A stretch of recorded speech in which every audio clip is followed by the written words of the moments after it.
देते रहे। मैं नाम नहीं लूंगा, नहीं आप कहेंगे कि मैं समाजवादी पार्टी की बात कर रहा हूं। दिया है अक़लियत के लोगों ने उत्तर प्रदेश में झोली भर भर के वोट, लेकिन उसका सिला क्या मिला है? उसका सिला यह है कि सहारनपुर से लेकर के गोरखपुर तक आपकी हर मजबूत आवाज को किनारे धक्का लगा करके खड़ा कर दिया गया है। तस्वीरें खिंचवाने से बच रहे हैं अखिलेश यादव आपके। सच्चाई है ये। मैं कांग्रेस पार्टी का हिस्सा हूं, लेकिन सोशल मीडिया उठा करके देख लीजिएगा कि जब आजम खान साहब के यहां कोई बात करने को तैयार नहीं था, समाजवादी का नेता झांकने को तैयार नहीं था, तो पहला आदमी मैं हूं जो पार्टी लाइन से ऊपर उठ करके उनके घर गया और उनके घर के बाद जौहर यूनिवर्सिटी गया और मैंने कहा जौहर यूनिवर्सिटी को बचाने की लड़ाई में मैं साथ खड़ा हूं। और आपको जान के हैरत होगी कि जब मैं वापस वहां से लौट के आया तो प्रियंका गांधी ने मुझे बुलाया और उन्होंने मुझसे कहा कि इमरान आज आजम साहब के यहां गए थे। मैंने कहा जी दीदी गया था। उन्होंने कहा बहुत अच्छा किया, हर लड़ाई में इस तरह से खड़े रहा करो। ये है। और मेरे जाने का असर यह हुआ कि एक दिन के बाद अगले दिन मजबूर होकर के अखिलेश यादव को आजम खान के घर जाना पड़ा। यह मेरी वजह से हुआ है। आपके मुद्दों पर खड़े कहां रहे हैं? आप सारे पढ़े लिखे लोग हैं। बनारस के लोगों के सामने ज्यादा ज्ञान नहीं दिया जा सकता, लेकिन सच्चाई तो बयान की जा सकती है। मुझे बताओ बनारस वालों कि जब जामिया में निहत्थी बच्चियों पर लाठियां बरस रही थी, जब जामिया की लाइब्रेरी को आंसू गैस के गोलों से भर दिया गया था, मैं मौजूद था उस दिन दिल्ली में, चश्मदीद गवाह हूं। मैं इंतजार कर रहा था कि आपके वोटों की ठेकेदारी करने वाला रहनुमा आएगा, आवाज उठाएगा, बोलेगा, साथ खड़ा होगा। लेकिन अफसोस, ना तो अखिलेश जी आए, ना तो बहन जी आई, ना तो कोई आया। लेकिन मेरी आंखों ने वो मंजर भी देखा कि अगली सुबह राजघाट पर गांधी जी की मजार के सामने 3 डिग्री टेम्परेचर में बीमारी की हालत में सोनिया गांधी जी पूरा दिन धरना देती रही। डॉक्टर मनमोहन सिंह साहब बैठे रहे, राहुल जी बैठे रहे, प्रियंका गांधी जी बैठी रही, मरहूम अहमद पटेल साहब हयात थे उस वक्त, वो बैठे रहे, मैं मौजूद था। कांग्रेस आपके लिए खड़ी रही है। कांग्रेस हर कुछ ऐसे भी साथी आए हैं जो आ गए हैं मेरी मोहब्बत में, जो भी कंफ्यूज है, फैसला नहीं कर पा रहे हैं कि क्या करें, वोट किसको दें।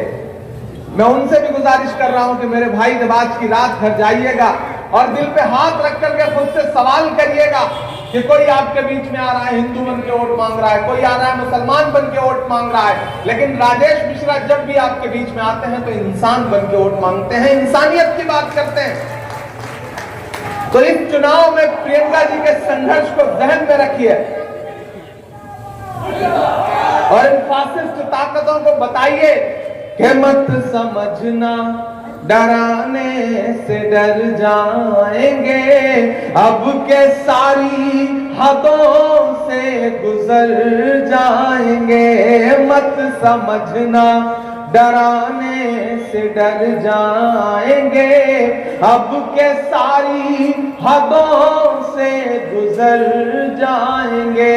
मौत के नाम का खौफ देता है क्यों, मौत के नाम का खौफ देता है क्यों। मौत जिस रोज आएगी मर जाएंगे। मत समझना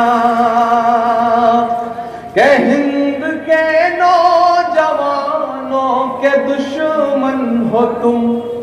मैंने इलाहाबाद विश्वविद्यालय से पढ़ाई की है, मैं हिंदी साहित्य का विद्यार्थी रहा हूं।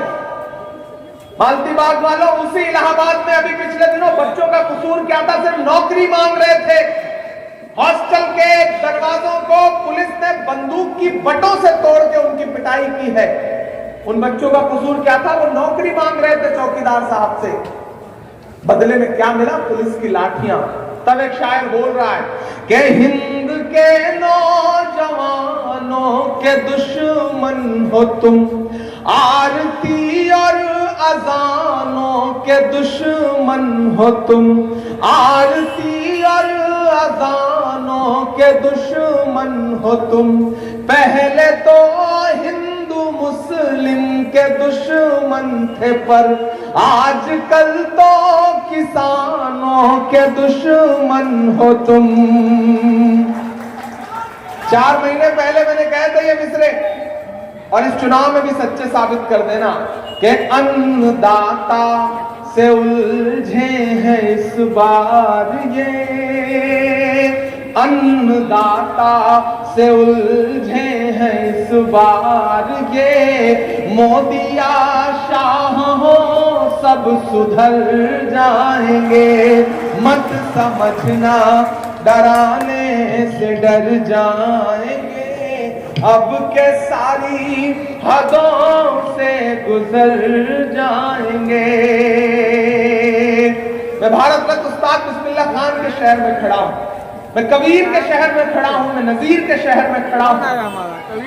मेरे भाई अभी लालजी भाई जो कह रहे थे ना कि हम झंडा लेके निकलते हैं, वो डंडा लेके निकलते हैं। आजकल मोदी जी जब नाराज होते हैं तो पार्लियामेंट में राहुल जी और पूरी कांग्रेस पार्टी से नाराज होकर के सवाल पूछते हैं कि क्या दिया आपने, बताइए 70 साल में क्या दिया आपने। मैं बताता हूं कि हमने क्या दिया है। हमने ज़मज़म दिया, आबे गंगा दिया, हमने ज़मज़म दिया, आबे गंगा दिया, तुमने भारत को दंगा ही दंगा दिया, तुमने भारत को दंगा ही दंगा दिया, तुमने एक रंग के ख्वाब देखे मगर, अब तैयार रहना चौथे मिसरे पे, कि तुमने एक रंग के ख्वाब देखे मगर, हमने हिंदुस्तान को तिरंगा दिया, ये तिरंगा बदन पर लपेटे हुए, ये तिरंगा बदन पर लपेटे हुए, एक दिन इस जमीन में उतर जाएंगे, मत समझना डराने से डर जाएंगे, अब के सारी हदों से गुजर जाएंगे।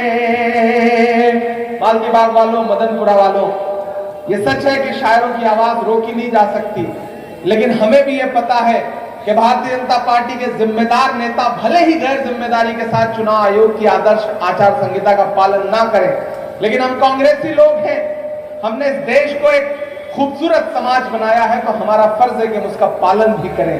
मैं आज आपसे बस इतना कहने आया हूं वक्त की पाबंदियों के बीच में कि राजेश भाई बड़े भाई हैं और इनको दिया गया एक वोट सिर्फ राजेश भाई को नहीं पड़ेगा, इमरान प्रतापगढ़ी को भी मिलेगा, प्रियंका गांधी को भी मिलेगा।